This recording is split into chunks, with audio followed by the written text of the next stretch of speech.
vejo nada. Que bom estar aqui, que bom demais. Ficou aparecendo toda hora isso aí, ó. A ordem é para bem assustar. Toda hora mudava o louvor, a ordem é para você. Até eu fiquei assim, gente, é para mim. É para mim. Porque a palavra é assim, né? Em primeiro lugar é para mim, não tem jeito. E determinação. A gente está vendo aqui, obrigada, querida, que todo louvor já falou o nosso coração, né? Preparou o nosso coração para a palavra de Deus. Eu tenho certeza que você está aqui já com o coração assim, bem aberto na presença de Deus, mas mesmo assim, eu queria muito que você fechasse os seus olhos agora e fizesse uma oração muito rápida. Falasse, Senhor, fala ao meu coração agora. Tira as distrações, deixa lá fora. Nós já adoramos a Deus, mas Deus tem uma palavra para você. E a palavra é para você. Não é para o teu irmão, para o teu filho, para o teu marido que ficou em casa, não. É para você. Ou para você que está ouvindo aí online, em casa. A palavra é para você. Então, recebe essa palavra, esquece aqui quem está passando a palavra e saiba que o Espírito Santo de Deus, na hora que o pastor me fez o convite, Deus colocou a palavra no meu coração. E interessante que ele colocou a palavra e depois, ele me passou o tema, eu falei, beleza, Deus já fazia, né? Deus, quando faz, já é assim. Será que você é uma pessoa determinada?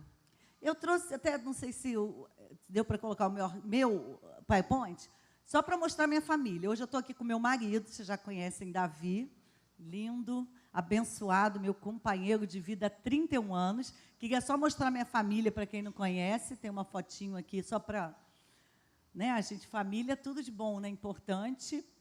Mas se não der para botar, não tem problema não. A gente usa esse... Ai, olha que coisa maravilhosa, gente. A gente aproveita um dia bonito, né? Bota para todo mundo ficar bem.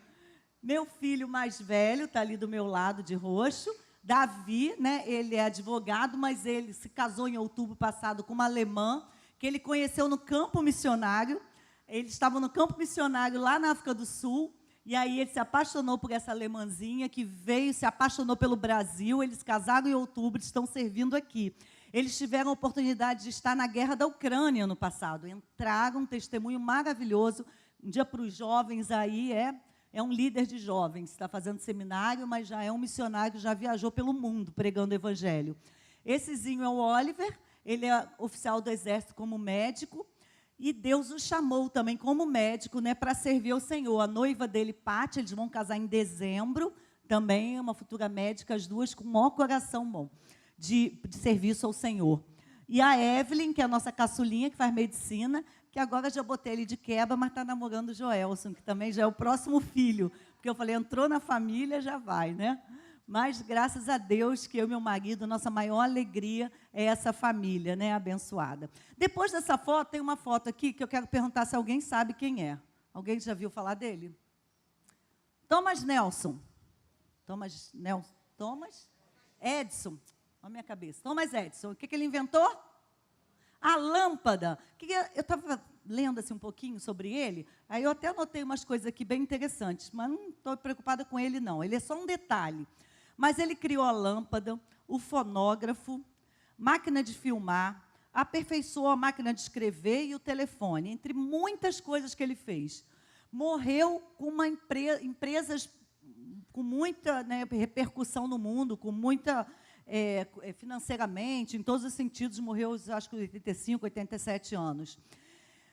Só para a gente ter uma noção aqui, ele ficou surdo aos 12 anos, ele foi diagnosticado com retardo mental, e antes de descobrir a lâmpada, criar a lâmpada, ele fez mais de 10 mil tentativas, até que ele conseguisse fazer a lâmpada.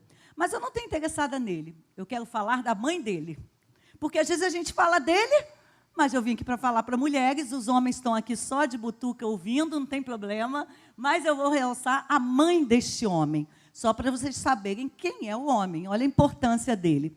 A mãe dele, quando ele tinha de 8 para 9 anos, recebeu uma carta, eu não sei se você conhece essa história, mas se você for na internet você vê. Ele chegou da escola e ele era um menino que você vê, diagnosticado com retardo mental. Então, ele não prestava atenção, era desatento, na escola ele não fazia as tarefas.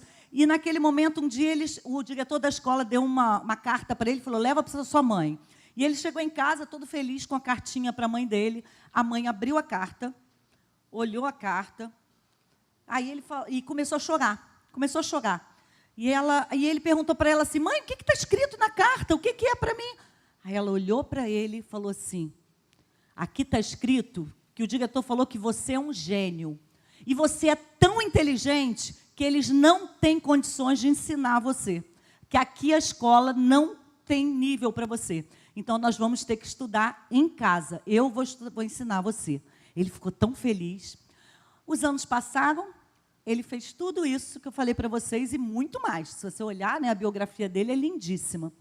E, ao final da vida, ele perdeu a mãe. E a mãe dele, quando ele cresceu, né, e tal, a mãe morreu. E, um dia, ele mexendo nas coisas da mãe, depois que a mãe morreu, a gente vai lá arrumar as coisas e tal, ele encontra essa carta. E ele abre a carta. E a carta estava escrita assim: seu filho é confuso e tem problemas mentais.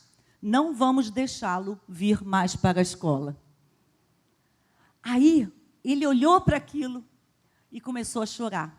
E aí tem uma frase dele, muito célebre, que ele fala dele no diário. Isso tudo documentado no diário dele. E ele escreve assim: Thomas Edison era uma criança confusa, mas graças a uma mãe heroína e dedicada, tornou-se o gênio do século. Então, são 3 definições. Se a gente vai falar de determinação, em qual definição você se pegar? Alguém disse que ele é um retardado mental. A mãe dele viu e acreditou que ele era alguém muito especial. E ele reconheceu que, embora tivesse problemas, consegue, através da ajuda de alguém, transformar a sua vida e se tornar num gênio. Onde será que você está aí? Será que você, mãe, você, pai, você, irmão, quando recebe uma cartinha dessa, quando ouve alguém falar assim: fulano, não tem jeito. Ah, aquele menino, já caiu, já está nas drogas muito tempo, não tem jeito. Ah, o meu pai bebe até cair, não tem jeito. O que você faz com essa carta? A carta que o mundo está lendo para você. A carta que o mundo escreveu, né, para você. Quando você pega essa carta, imagina que essa mulher, nós não temos registro se ela tinha fé em Deus, se ela seguia Deus. Não tenho registro, não consegui achar. Até procurei para ver se eu achava alguma coisa. Então, nós não estamos nem falando do mundo espiritual aqui, no caso do Thomas Edison. Mas se essa mulher transforma um menino com problemas mentais, surdo dos 2 ouvidos, no gênio do século, que dirá você, que serve a esse Deus que nós louvamos e adoramos aqui, e com determinação, com fé, servindo ao Senhor, imagina o que você pode ser. Imagina onde seu filho pode estar. Eu mostrei a foto do meu filho aqui, e ele esteve lá na guerra da Ucrânia. Ele falou: mãe, eu estou aqui, e eu via as bombas estourarem ali, como se fosse ali na esquina. Você pensa que eu deixei de dormir? Dormindo tranquilamente. Porque quando alguém está dentro do propósito de Deus, a vontade de Deus, ela é o quê? Boa, perfeita e agradável. Então, eu sabia que o meu filho estava dentro da vontade de Deus. E se ele voltasse ou não voltasse, lógico que eu estava orando incessantemente para ele voltar em paz, e voltou. Mas seria dentro da vontade de Deus, que é boa, perfeita e agradável. Mas você está determinado ao quê nesse mundo? Ou você está se escondendo e dizendo: eu não posso, eu tenho problema, eu não ouço direito, eu já tenho idade, eu já isso, eu já aquilo. É hora de você pegar essa carta que a vida escreveu para você e ler ela com as letras da palavra de Deus, que diz: tudo é possível para Deus. Amém?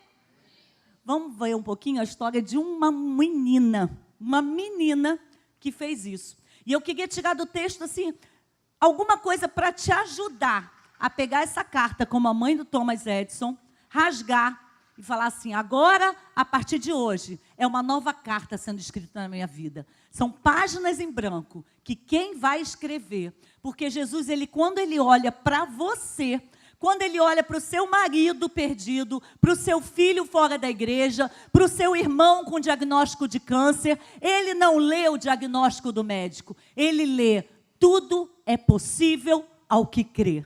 E é essa carta que nós vamos ler hoje, na nossa vida, na vida dos familiares. Mas mais ainda, é essa carta que nós vamos ler para o mundo perdido nas trevas.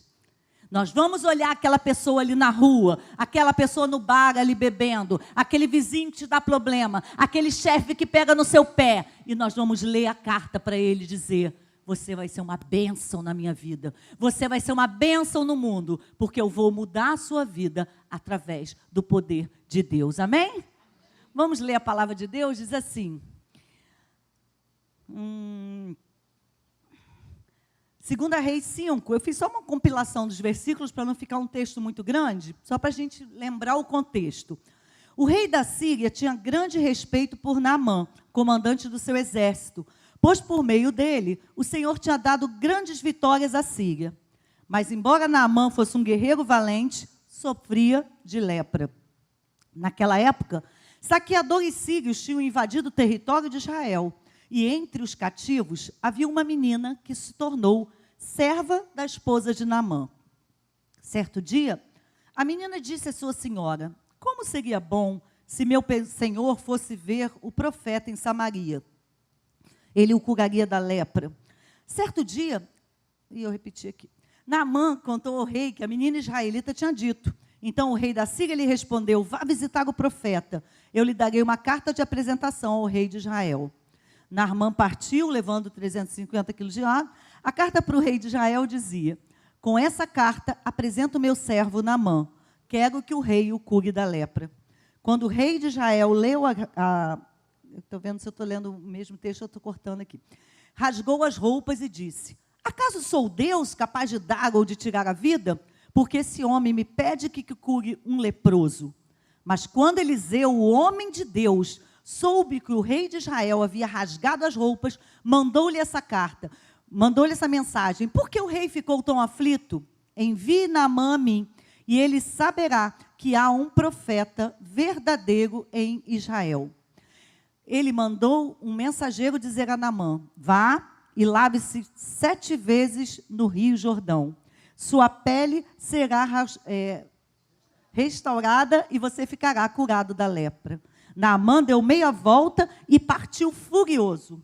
Por certo, o Senhor deve obedecer à instrução dele, pois disse apenas: vá e lave-se e será curado. Assim Naamã desceu ao Jordão, mergulhou 7 vezes conforme a instrução do homem de Deus. Sua pele ficou saudável como a de uma criança, e ele foi curado. Naamã disse: agora sei que no mundo inteiro não há Deus senão em Israel. De agora em diante, nunca mais oferecerei holocaustos ou sacrifícios a qualquer outro Deus, senão ao Senhor. Que Deus abençoe a sua palavra aos nossos corações. Uma história que aconteceu há milhares de anos atrás. A gente vê 4 personagens aqui nessa história. Primeiro o contexto, né? Aí a conquista, né? Um povo conquistado, um povo de Deus, o povo escolhido, o povo da promessa, conquistado, levado escravo para a Síria, e ali as pessoas foram distribuídas nas casas, vendidas, humilhadas, presas. Entre eles, uma menina foi ser serva do general do exército. Nós temos 4 personagens nessa história. A primeira, a menina. Uma menina que não tem futuro. Uma menina que é uma escrava. Uma menina que não tem nada. Uma menina que nem a Bíblia nomeou, não tem nem nome. Uma menina que não tem alegria, provavelmente, pelo menos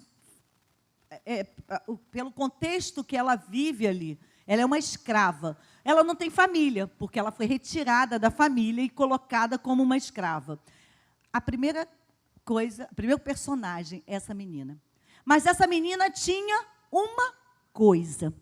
Ela tinha a determinação de crer num Deus que faz milagres. Amém? Então, a menina que não tinha nada, mas tinha fé. Segundo personagem, um homem destacado. Então, eu botei que a menina é uma menina improvável. Você não ia nem ouvir, uma menina improvável.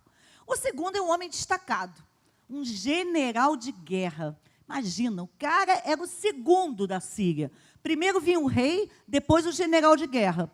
Esse homem mandava, desmandava, porque o poder daquele general, ele tinha conquistado muitas cidades, muitos povos, ele tinha trazido riqueza para aquela cidade, por onde aquele homem passava, as pessoas até abaixavam e se curvavam, como era o costume, em adoração àquele homem. Um homem forte, um homem valente, a Bíblia fala que ele era valente. Mas aquele homem tinha uma doença incurável. Gente, você imagina o que é lepra? Porque quando a gente fala de lepra hoje, é curável e é uma doença que você controla no início. A lepra, naquele tempo, era uma doença desprezível. Era uma coisa... Olha, caía assim um pedaço do nariz, um pedaço do ouvido, caía os dedos, porque a pele ia apodrecendo. Tanto que a lei de Israel dizia que o leproso tinha que ficar o quê? Fora da cidade. Não podia ficar junto. Porque era algo assim... abominável. Imagina que aquele homem tinha tudo, tudo. Tinha poder, tinha dinheiro, tinha honras para ele, tinha reconhecimento, mas ao mesmo tempo ele não tinha nada, porque ele não tinha esperança. Ele não tinha esperança. Ele tinha uma doença que ia matá-lo, então ele se tornou numa pessoa completamente sem esperança. Também vamos ver nessa história um rei medroso, né? O rei da Síria manda, nem vou falar do rei da Síria, mas o rei da Síria manda lá para o rei de Judá e diz, e fala assim, está indo aí uma pessoa para você curar. Gente, preste atenção. O rei era do povo escolhido. O rei era do rei do povo de Deus. Era um rei que conhecia a sua história, conhecia a história de vitórias, a história de alguém que ele conhecia lá os antepassados daquele reino, Davi, conhecia Moisés, conhecia a história de Abraão, ele conhecia essas histórias que diriam que Deus era poderoso. Ele tinha histórias de mulheres que geravam filhos sendo estéreis. Ele conhecia a história de um mar que se abria apenas quando o povo botava o pé. Ele conhecia histórias milagrosas de um Deus. Mas ele ficou morrendo de medo. Então, nem vou falar desse rei medroso. E o quarto personagem é o nosso querido profeta. Um profeta de Deus. Um profeta audacioso, um profeta ousado, um processo que falou, manda esse cara aqui que eu vou resolver o problema. Pode mandar que eu vou mostrar que tem Deus, que tem profeta aqui. Vou mandar quem é que manda aqui. Vou dizer para vocês que não são as circunstâncias que definem quem meu Deus é. Eu vou dizer que não importa se o povo está como escravo, porque quem domina todas as coisas é Deus. Esse é o nosso profeta. Mas eu não quero falar do profeta, eu não quero falar do rei, eu não quero falar de Naamã. Eu quero falar desta menina. Eu quero olhar para essa menina e tentar entender como uma menina que era escrava, uma menina que, pelo modo natural, ela tinha que estar cheia de rancor no coração, se coloca... Vamos falar de verdade aqui. Vamos abrir o confessionário aqui e parar de falar bonitinho. Você é uma jovem de 13, 14 anos, talvez até menos do que isso, é arrancado da sua família, é levado para ser escravo num povo estranho, você não fala a língua daquele povo, você não conhece, você vê um povo que está adorando um monte de deuses, você não sabe da sua família, você não tem perspectiva de estudo, você não é honrado, você não é nada. Qual é o sentimento que tem no seu coração? Vamos falar a verdade aqui. Mas essa menina tinha uma determinação de viver no sobrenatural. E o seu coração, como é que está hoje? Ah, mas você não sabe da minha história, pastora, você não sabe o que eu estou vivendo, vou nem te contar, também não vou te contar não, senão você vai chorar. Você está olhando o mundo natural ou você está olhando o mundo sobrenatural? Você está olhando o que a palavra de Deus te fala sobre o Deus que te ama, que te criou de um modo estrondoso, maravilhoso, ou você está olhando o que o homem está fazendo, o que o governante, qual o governante que está dominando o país, ou você está olhando o seu chefe, ou você está olhando a sua conta bancária? Deus hoje está te convidando a olhar para o poder maior, fixar os seus olhos em Jesus e nas promessas de Deus para a sua vida e fazer como essa menina fez. A primeira coisa que eu creio que ela tenha feito ali, e eu queria que você comigo fizesse: não espere circunstância favorável. Eu não vou fazer uma oração aqui agora e dizer, gente, vamos orar. A partir de agora, desse minuto, Senhor, quando todo mundo voltar para casa, vai ter um carro lá, uma BMW esperando, um Porsche esperando, você vai mudar lá para o, sei lá para onde é o lugar mais, Barra da Tijuca. Não é essa oração que eu vou fazer e não vai acontecer. Não que Deus não tenha poder para isso, Ele tem. Eu creio que Ele tem. Mas Ele age por processos. O que eu quero que você entenda agora é que a sua vida não vai mudar no próximo segundo. A sua vida material não vai mudar no próximo segundo. Mas a sua vida espiritual, a sua vida sentimental, a sua vida emocional, aquilo que você sente, pode mudar hoje e agora. E se você olhar e parar de olhar para a circunstância, parar de olhar para o diagnóstico médico, parar de olhar para a situação que você está vivendo, parar de olhar para o problema do seu casamento, deixar Deus agir na sua vida, você vai viver o melhor de Deus. E aí, com o tempo, o casamento ajusta, o filho volta, o trabalho melhora, a situação se abre, aquela porta fechada se abre, porque você não vai olhar para a circunstância. Para de olhar para aquilo que te faz mal. Para de ligar, eu falo muito assim lá em casa, eu falo, para de ficar ouvindo vídeo de não sei o que, de política, que não sei quem está no poder, que não quem sai do poder, porque não sei quem, não sei o que lá, porque CPI de não sei o que. Eu não estou interessada em nada disso. Eu quero ouvir vídeo de um pastor pregando, eu quero ver um louvor para adorar a Deus, eu quero declarar e meditar e decorar a palavra de Deus que diz que eu sou mais do que vencedor naquele que me amou. Ou seja, a vitória material aqui, do governo aqui, do não sei o que aqui, não me interessa. Não me interessa se o meu chefe não me escolhe para ser promovido. Interessa que aquele valor que eu ganho, ou aonde eu estou vivendo, ali eu vou ser uma oferta agradável ao Senhor. Quando a gente louva a Deus e louvamos aqui, eu nasci para te adorar, Senhor, eu nasci para te adorar. É muito bonito e é exatamente isso. Mas será que é essa o louvor da sua boca, do seu coração? Não da sua boca, porque a gente cantou, Senhor, eu nasci para te adorar, eis-me aqui, Senhor. Lindo, todo mundo cantou lindo. Mas será que lá no meu coração, eu estou falando, eu nasci para te adorar, Senhor, mas eu queria mesmo um carro novo. Eu nasci para te adorar, Senhor, mas não dá para falar para aquela pessoa, não, porque aquele ali não quero nem ir lá na igreja para me sentar do meu lado, não. Como é que está o seu coração? Aquela menina não esperou a circunstância favorável. É de Deus o querer e o efetuar. O meu papel é obedecer. O meu papel é estar na presença de Deus. E eu coloquei até assim, desfrute do processo. A gente, hoje até eu falei de manhã sobre Abraão. E aí eu estava falando que Abraão, quando teve o filho dele, 25 anos depois, o filho da promessa, talvez ele tenha achado que aquele era o momento auge da vida dele. E às vezes a gente pensa assim, eu pedi tanto isso a Deus, aconteceu, pronto, é o auge da minha vida. Não, Deus age por processo. Aquilo ali talvez, na verdade, logo em seguida, o que Deus faz? Pede o filho para Abraão, pede para que Abraão entregue o seu filho em sacrifício. Então eu pensei, se Abraão, por 25 anos, achou que a vida dele estava difícil porque não tinha filho, imagina quando ele ganha o filho e Deus pede alguma coisa a mais.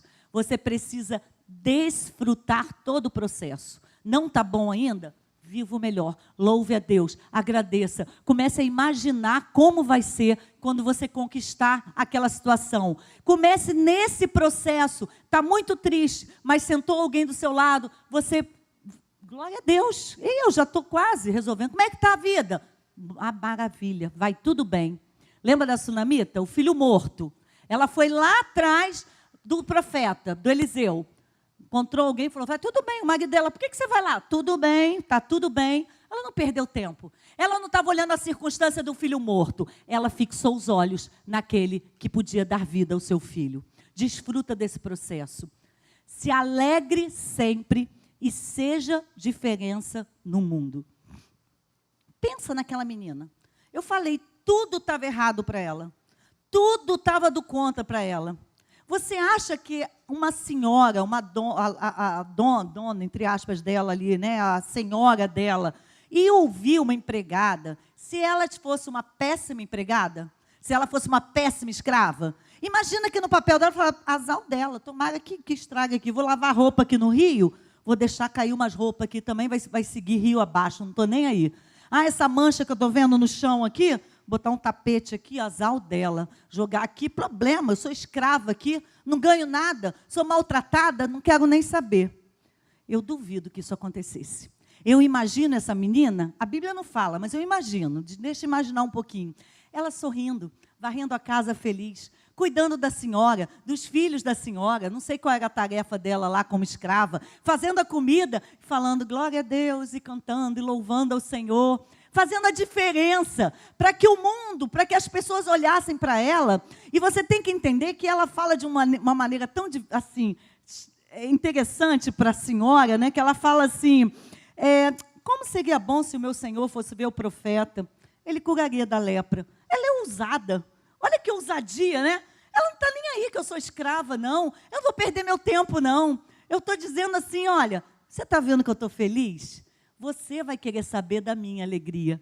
Quando você me vê bem, ainda mais se você conhece a minha vida e sabe que eu tenho problemas, se você compartilha comigo, mas me vê sorrindo, louvando a Deus, buscando na igreja, servindo ao Senhor, ajudando alguém, e às vezes a gente ajuda sem ter, mas a gente vai lá e ajuda. Tem 2 quilos de feijão, a gente pega 1, não tem problema, mês que vem Deus proverá, toma aqui 1 quilo de feijão. Eu vou querer saber que alegria é essa. Eu vou querer que você compartilhe que alegria é essa. Mas não adianta a gente reclamar o tempo inteiro. Já imaginou? Você senta no ônibus do lado, que é absurdo, essa passagem absurda, né? Ah, não tem dinheiro para nada, eu não sei o quê, por que esse governo, por que essa casa, porque lá em casa só tem problema, não sei o quê. Quer ir na minha igreja? Eu não ia nunca. Eu ia dizer, obrigada, mas eu vou ficar aqui lá em casa mesmo, vendo Fantástico. Não tem sentido, gente. Se você não for diferença no mundo, você não vai atrair as pessoas para Jesus. Você vai ser um repelente. Porque o que o mundo está acontecendo agora é que eles não querem saber do crente. Sabe por quê? Porque nós não estamos nos posicionando como deveríamos. Agora é gente, eu não posso falar disso que está errado, eu não posso falar daquilo, eu não posso falar disso. Olha, vai me cerceando, e aí eu não sou mais nada, eu não sou luz, eu não sou sal, e ninguém está nem aí para mim, então. Então não adianta eu gritar aqui, vamos embora, não sei o que. Ninguém quer. Agora a gente está com medo, a gente está querendo copiar o mundo, está querendo ir lá no carnaval junto, mas eu sou crente, eu só estou aqui porque vamos também fazer, ou fazer igual o mundo faz. E aí o mundo não quer saber disso. Você precisa impactar o mundo com a sua alegria. E a alegria do Senhor. Porque Paulo, quando disse regozijai-vos sempre no Senhor, ele não estava na praia tomando água de coco. Ele estava o quê? Preso, açoitado, esperando uma sentença de morte que veio logo em seguida. E ali ele estava dizendo, alegre-se sempre no Senhor. Então, como é que está seu posicionamento no trabalho? Como é que você está no seu posicionamento na vizinhança? Como é que você é conhecido na vizinhança? É aquele que briga o tempo inteiro com o vizinho? Que reclama que o carro parou na sua calçada? Ou aquele que o vizinho olha e fala, você é diferente, né? Só tem louvor? Aquele que está ouvindo que música dentro da sua casa, que os vizinhos estão ouvindo você ouvir? Que tipo de gritaria que está saindo da sua casa? Você precisa ser a diferença no mundo. Nós nascemos para glorificar o nome de Deus. Seja diferença. E aquela menina presa, escrava, ela foi a diferença para que aquela mulher ouvisse. E por último, não perca a oportunidade de falar de Deus. Não escolha quem merece. A gente tem essa mania. Fulano não adianta mais. Não adianta. Aquele ali errou. Aquele, pecado total. Aquele, não adianta nem orar por ele. Não escolha quem merece. Aquele general merecia? Ele tinha matado o povo daquela menina. Ele tinha escravizado aquela menina. Ele não merecia aos olhos humanos, mas Deus nos ama incondicionalmente. Eu estava lendo Ezequiel essa semana e li um texto dizendo assim: Deus não quer que ninguém se perca. Lá no Velho Testamento já dizia isso. E aí ele dizia lá, Ezequiel 33, ele vai dizendo assim: se você está vendo que o seu irmão está em pecado, e você não chamar a atenção dele, não exortá-lo, você vai pagar por isso. Vai lá, gente, Ezequiel 33, em casa, dá uma olhadinha para ver se eu estou inventando. Agora, se você chegar para o seu irmão e falar com ele que ele está errado, e ele não ouvir, ele vai pagar, mas você está livre. E aí ele completa e diz assim: se você falar para o justo também, que por acaso errou, então isso serve para nós também. Você está vendo o seu irmão da igreja fazendo algo errado. Não precisa vir para o púlpito não, né? Aqui eu quero dizer que o irmão ali está errado. Não é assim não. Chama, vamos conversar, vamos tomar um café?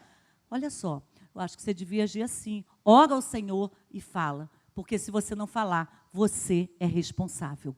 Não escolha quem merece. Não escolha quem você acha que vale a pena. O seu papel é falar de Deus. Aquela menina não escolheu, ela olhou e falou: se ele for lá no profeta, ele vai ser salvo.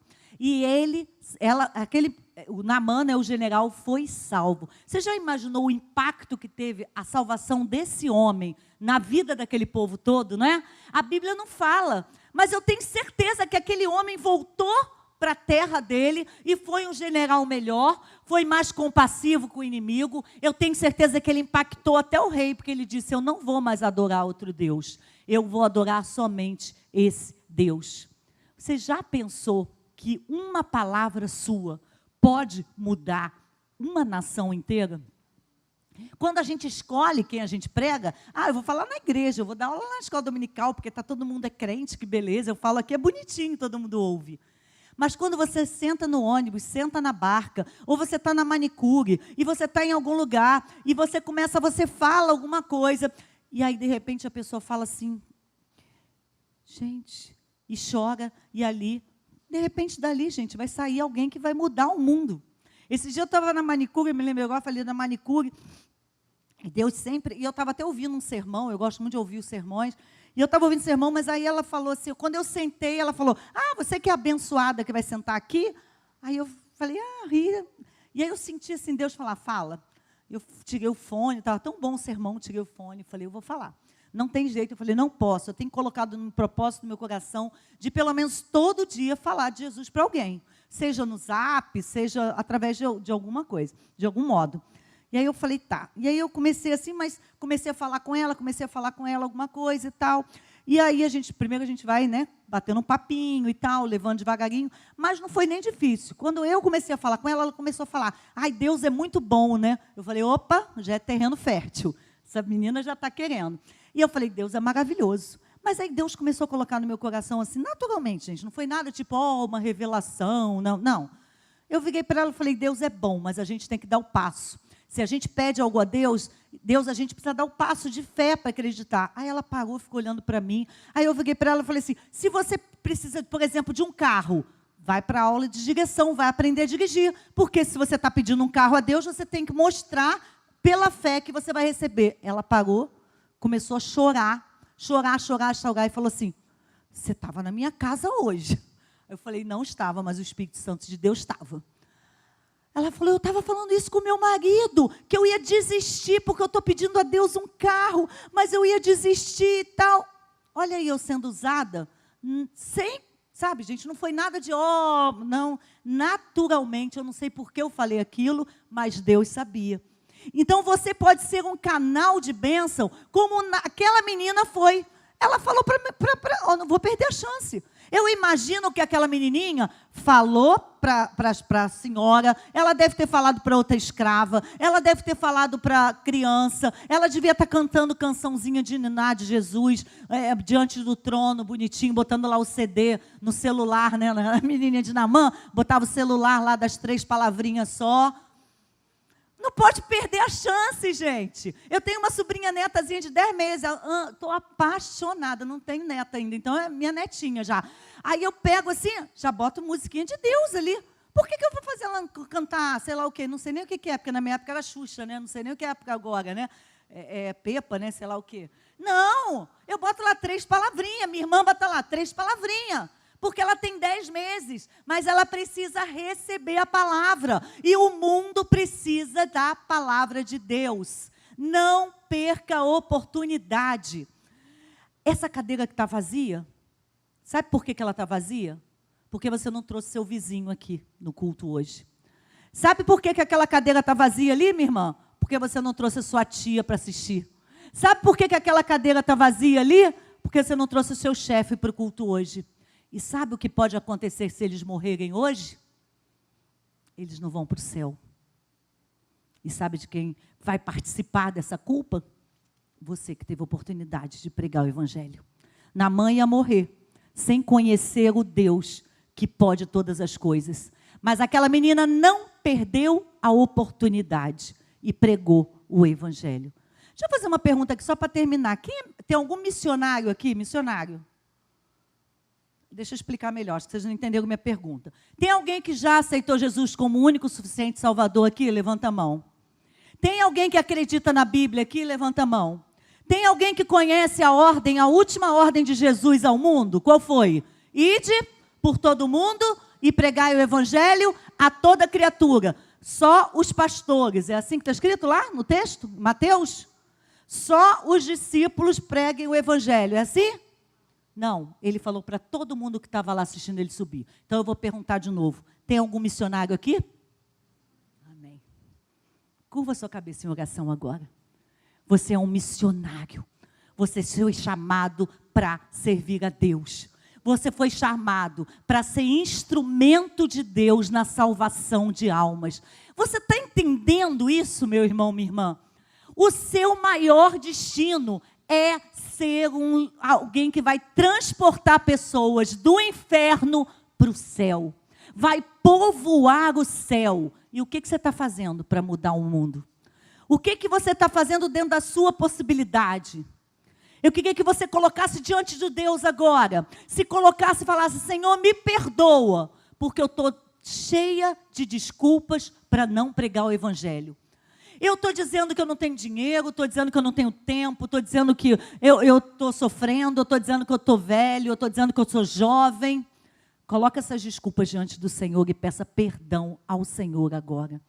Fala, Senhor, hoje eu quero entregar a minha vida verdadeiramente a Ti. Eu quero ser aquele que não vou deixar passar uma pessoa na minha vida sem que ela conheça o amor de Deus. Seja pela minha expressão, seja pela minha palavra, seja pela minha vida, pelo meu testemunho. Eu vou povoar o céu e vou obedecer verdadeiramente à ordem de Jesus. Deus querido, Pai amado, louvado, exaltado, glorificado seja o Teu santo, Teu poderoso nome. Senhor, somos aqui braço Seu. Estamos diante da Tua presença aqui, Senhor, estendendo os nossos braços e dizendo verdadeiramente como louvamos. Usa-nos, Senhor. Usa-nos, Senhor. Eis-me aqui, Senhor. Senhor, dentro da minha possibilidade, Senhor, dentro da minha saúde, da minha idade, da minha condição financeira, Tu conheces todas as coisas e se eu estou nessa situação, Tu estás permitindo, Senhor. E nessa situação eu quero fazer a diferença, Senhor. Eu quero, meu Deus, povoar o céu, Deus. Eu sei, Senhor, que a Tua vontade é que ninguém se perca, Senhor amado. E eu vou lutar agora as lutas espirituais. Senhor, eu vou fazer o necessário aqui de ordem material, mas a minha vida agora é para Te louvar, para te adorar, para te servir, Senhor. E hoje, Senhor, eu estou determinada, mulher, homem, criança, jovem, Senhor, a te servir, meu Deus. Estou quebrando essas barreiras, essas desculpas, Senhor, em nome de Jesus, Deus querido. E quero fazer, meu Deus, aquilo que tu me criaste para fazer. Ir por todo mundo, pregando o Evangelho, Senhor, e anunciando que só Jesus Cristo salva. É no nome de Jesus que eu oro, Senhor. Amém, Senhor. Amém.